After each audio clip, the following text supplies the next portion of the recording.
Once again, it's on. Peace, everybody. This is Malls, back with another episode of The Breakdown, where I am deconstructing the lyrics to the songs from my new album called A Subtle Reminder, produced entirely by Sharp Cuts. You could get the album on malls.bandcamp.com. I still have CDs of it available. I'll have a link in the description below this video where you can get those. It's also available on all streaming platforms. But today we are going to break down the lyrics of track number 2 on the album called One to Grow On. And put a lemon in the water for me. Hey, yo, Sharp, we gotta go back to the laboratory. My last joint where you could call. So once again, I do have the rhyme pad that I wrote this song on. One to Grow On was one of the first 3 or 4 songs written for the album. It was actually written on December 17th, 2021. As you can see, I do put the date on my rhymes when I write them. And the idea for the song, I knew it was going to be early in the track listing. I didn't know it was going to be track number 2, but I knew it was going to be kind of early. It just gave me that real cool just vibe to it, and which is why when I started the rhyme, I started the rhyme the way that I did. The actual little monologue part that I do in the very beginning, I didn't have that idea until I was about to record it. But as I was recording, I remembered the mood that this beat put me in, and it just made me think of just chilling out on a Sunday afternoon at a little cafe, eating outside and ordering food. That's just kind of what it made me think of. So that's why I started out with Put a Lemon in the Water for Me. And so it wasn't until I recorded it way later, maybe a few months later, that I came up with the idea to say, I'll just have a calamari with a glass of water. And the calamari was actually a nod to my brother, Precise Politics, who had a song called Calamari on his album with Drugs Beats, Drug Politics. So that was just a nod to my homies. So again, we're going to break this down section by section, doing 4 bars at a time. So again, I started the song out thinking about the cafe, and I don't think I have done it before where I started a song that kind of felt like it was in the middle of the scene, but for some reason I just decided to this time. So the first 4 lines are, and put a lemon in the water for me. Hey, yo, Sharp, we got to go back to the laboratory. My last joint, well, you could call that one an allegory. Lessons learned, now I'm in a new category. So, that part, hey, yo, Sharp, we got to go back to the laboratory. This was written in 2021. We were still working on Bash Brothers, I believe. Or we might have already finished up Bash Brothers. And so this album was going to be next. So it's like, hey, Sharp, we got to go back in the lab, straight off of that Bash Brothers energy. Let's go back to the lab. And then my last joint, you could call that one an allegory, lessons learned. I'm in a new category. The previous album, Famous Last Words, produced entirely by Drugs Beats, producer of Drug Politics and Drug Politics too. That was the story of my life. It was an allegory. It's the story of my beginnings and who I am and how my experiences shaped me into the person that I am now. Lessons learned, and now I'm in a new category. So Famous Last Words was full of lessons that I learned throughout life. Now I'm in a new category. So this song was written a month before my 41st birthday. So I was literally in a new category. Like I was officially well into my 40s. The next 4 bars are a sadder story when people show their true colors and try to do you the way you seen them do others. Gotta be more selective who you call brother. 40 years on earth and still so much to discover. So that's going back to the Famous Last Words, lessons learned. And it's to say that, I'm still learning. I'm 40 right now, I'm 42, but I'm still learning lessons. So that whole thing of got to be selective who you call brother. And that's a thing that's very common in the indie rap scene, and online in general, I think, and just, I guess, with times in general, where people are kind of, that don't know you like that, call you bro, brother, fam, sis, all that stuff. Like, I try to save those terms of endearment for people who really know me and care about me like that, and people who I really know and care about me like that. You know, like, I'm not just calling somebody that I'm just an acquaintance with bro or brother or sis or fam. You know, that's for people who I know are really there for me. People who I would pick up the phone when they called. Then the next four kind of build on that. I shudder at the thought that I think I know it all, because in any given moment, you could need an overhaul. But overall, my mind's running like Orenthal in the 70s before the concussion protocol. So that's just saying, even though I'm 40 years old, I'm an OG or whatever you want to call it, you know, I would hate to think that I think I know it all. And for those that really know me personally, it's kind of a shock, because I am a smart ass and I do think I'm smarter than everyone else. It's a flaw. I understand it. But I know that I don't know everything there is about life. I'm still learning. I'm still open to new information, new ways of seeing the world. You know, because in any given moment, you could need an overhaul. Is if you listen to Famous Last Words from 2020, you know, I talk about my big health scare. That was something where my whole just outlook, I needed an overhaul. I had to change the way I moved. I had to change the way I lived. You know, so at any given moment, you could have one of those experiences, and it may not be life or death, but it could be something that just changes your whole way of thinking or thinking about a specific thing. And then the last part of that section of 4, but overall, my mind's running like Orenthal in the 70s before the concussion protocols. Just a little wordplay. My mind's running like Orenthal James Simpson, better known as O.J. Simpson, in the 70s. In the 70s, running back for the Buffalo Bills before all the crazy shit in the 90s. He's the first running back to reach 2,000 yards in the season. I believe he was the first running back to get 200 yards in a game. So he was a beast. But, you know, in the 70s and early 80s, this is before the concussion protocols. So, you know, these guys were taking a beating and messing their brains up and still going out playing 60 minutes of football. So that's just a little wordplay.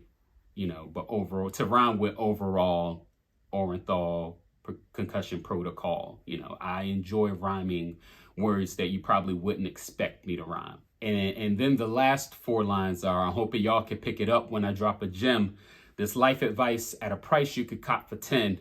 And every man, I'm not selling you on opulence. My authenticity and passion's what I'm offering. So again, I kind of like to connect my rhymes where the first couple of words in the next line will rhyme with the last few words in the line before it. It helps me remember it, and it also just sounds good to me. So I'm saying, I'm hoping y'all can pick it up when I drop a gem. So amongst all the clever, witty wordplay and, you know, just flexing, I try to sprinkle a little bit of gems, a little bit of knowledge, a little bit of life lessons in these songs. So whenever I drop one of those lines and one of those lessons, I hope you, the audience, are picking it up. And every man, I'm not selling you on opulence. My authenticity and passion is what I'm offering.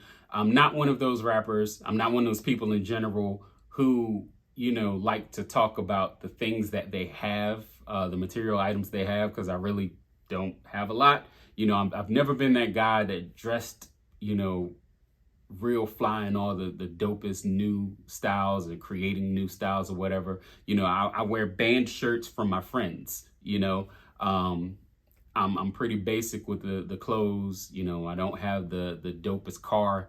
I'm a real basic dude living within my means. So I've never been one to sell you on that. I try to sell myself for who I am. I think I'm someone who's very authentic, and I'm very passionate about the things that I'm passionate about, you know, mainly hip hop music, hip hop culture.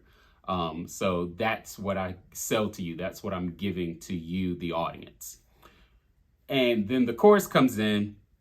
It's very simple. Going back to maybe Radioheads, I've kind of started trying to make my choruses and my hooks way more simple, since sometimes my rhymes can be complex, or not complex, but just I put a lot into my rhymes.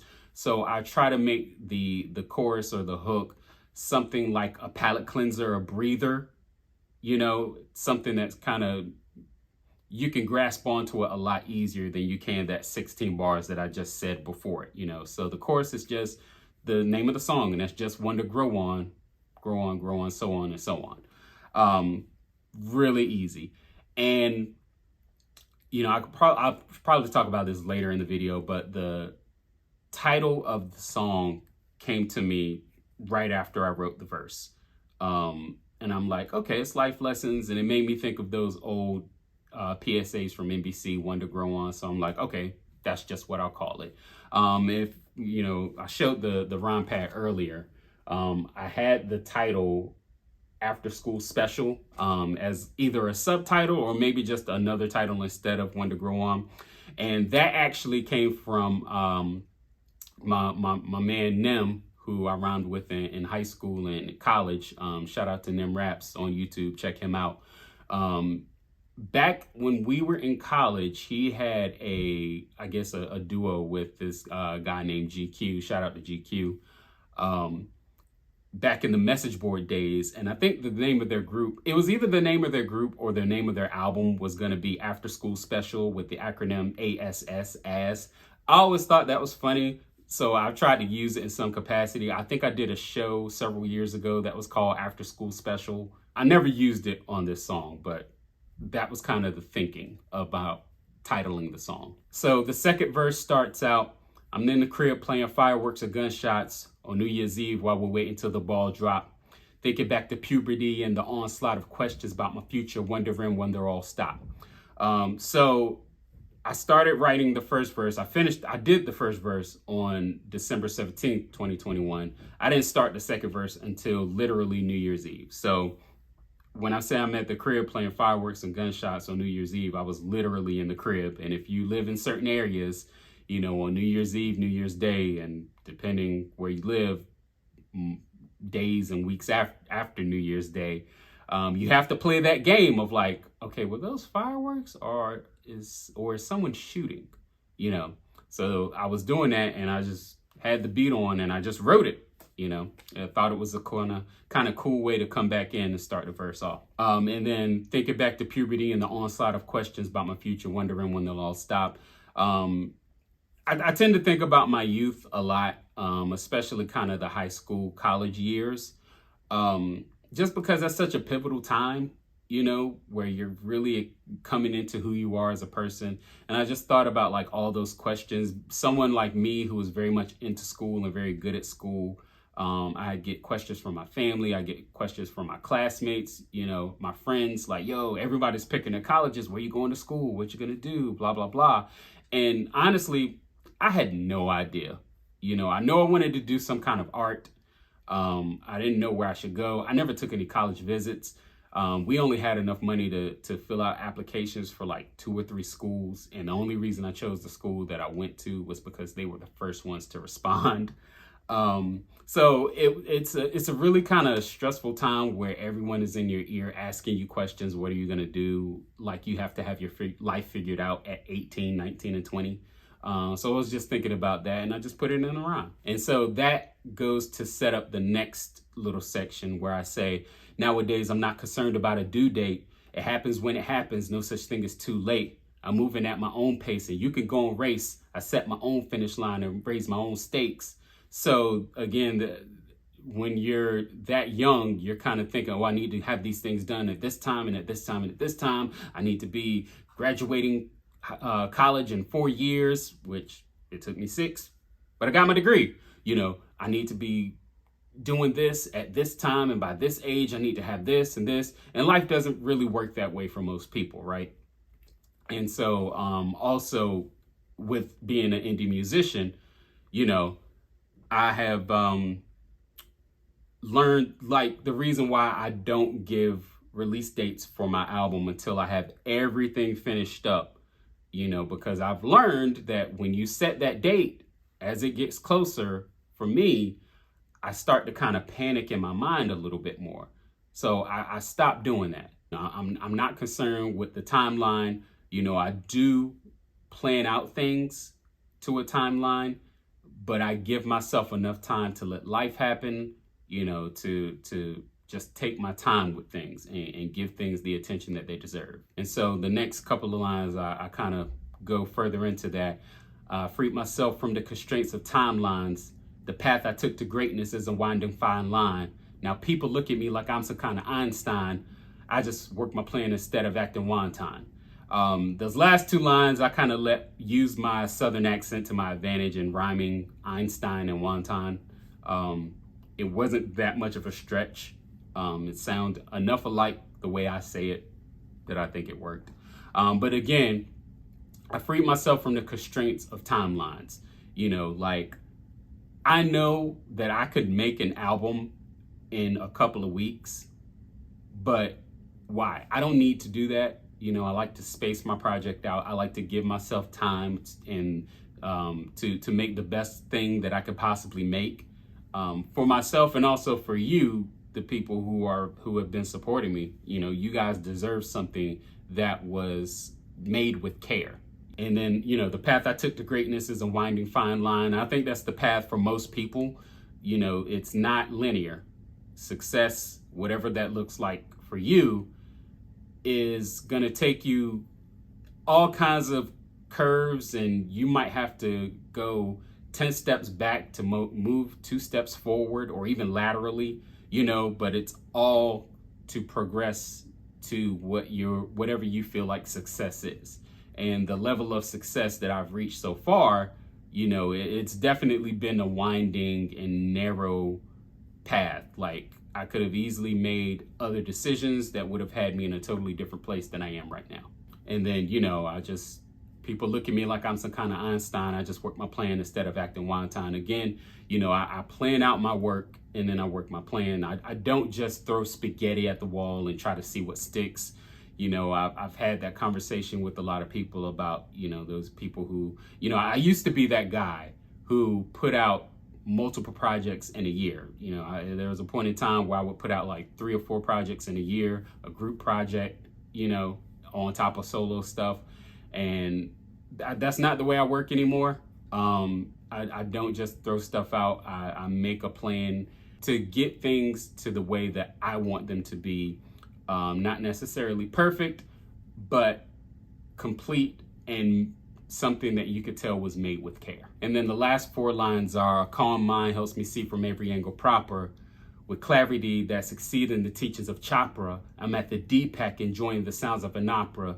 To the victor goes the spoils, I'm earning my coppers. So actually, I didn't learn until, I've always heard that phrase, earning your coppers. I didn't realize or learn until like maybe weeks later after I recorded this, that the phrase is actually earning your coffers and not coppers. Because I always thought earning your coins, copper, metal, money, but it's earning your coffers. So oops, Dizzy Gillespie played a sax, whatever. So a calm mind helps me see from every angle proper. I try to be level-headed. I try to be, I'm usually, people tell me that I'm very calm. So a calm mind helps me see from every angle proper. I'm able to make that plan, see potential pitfalls and how to avoid them. And then the next part is just a little wordplay: with clarity that's exceeding the teachings of Chopra, Deepak Chopra. I'm at the Deepak, which is the Durham Performing Arts Center, if you're in the Triangle or if you just know it, enjoying the sounds of an opera. So Deepak Chopra, I'm at the Deepak. So that's just a little wordplay there. To the victor goes the spoils, I'm earning my coffers. And then I'm back into the chorus. And so when I was recording the song, I was telling Sharp that it just came from thinking back to those old PSAs that would run on NBC in between the TV shows when they were on commercial break. And they would have stars from the shows, like, Michael J. Fox, who played Alex P. Keaton on Family Ties. I believe that was an NBC show. He would do one. The girl from Punky Brewster, I can't remember the actress's name, but she would do a PSA. And it would just be stuff like, hey, be honest. If you find a wallet, try to find the owner. Don't lie to people. Don't take rides from strangers, stuff like that. And they would have these little silly vignettes, and they would end in, and that's One to Grow On, and they have like a little musical melody play. And so Sharp went online, looked at YouTube videos, just looking up those old PSAs, and then we found one and just used the end of it to put at the end of that song. And then also going back to just the fun that we have on the album, that stupid part where I'm at the end of the song, I'm just rapping for my health. Yeah. Good bro, keep your nipple on stealth. That was my mic check. And because Sharp is my bro, I love him, but he keeps the mic on at all times. When he's like, okay, we're about to record, the mic is on. So any dumb shit that you say can and will be used on a song. And most of the time he just plays it back after we're done recording, just so we can all laugh. But a lot of times he's like, that's going on the song. And I enjoyed that because it's something else that helped translate the fun that we were having in the studio to help put that on the record so that you could hear how much fun we're having as well. So he left that little bit in from the mic check. I have no idea why I said it. So that's where that came from. And then he put the little One to Grow On PSA at the end of that. And that's how that track went. One to Grow On. That's track number 2 from A Subtle Reminder. Once again, you could get it on malls.bandcamp.com. I still have physical copies available. You could get that on CD. If you do download it from Bandcamp or buy the CD, it does come with some extra goodies like behind the scenes footage, performance footage, and lyrics, I believe, as well. It's also available on all your streaming platforms, your titles, Spotify's, Apple Music. So you can get that and the whole catalog if you haven't heard it. Again, links will be in the description below. A Subtle Reminder, produced, mixed, mastered, recorded by Sharp Cuts. Out everywhere. Stay tuned for episode 3 next week. Peace.